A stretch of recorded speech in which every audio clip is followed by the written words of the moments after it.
Let's talk about the unglamorous part about spiritual awakening. So sometimes after spiritual awakening or the ascension process, and the symptoms have subsided, and you don't feel those vibes so much anymore, and you feel like things have just gone back to kind of normal-ish. However, you might also find that a lot of triggers have come up for you, a lot of fears, a lot of reactions that you may express that you might find to be unsavory.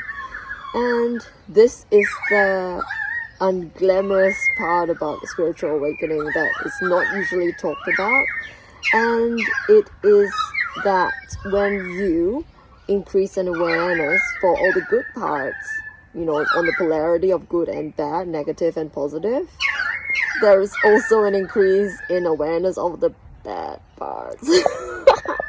So all the triggers, all the fears, all the reactions that you may be expressing it's part of awakening, because without acknowledging the bad, you can't have the good as well. So you have to have both, good and bad. It is the polarity. Without the bad, you wouldn't be able to see the good, and vice versa. With the good, you wouldn't be able to see the bad. So being extra triggered, being extra reactive, being extra emotional, being extra fearful is part of the ascension process, because that's just a negative part.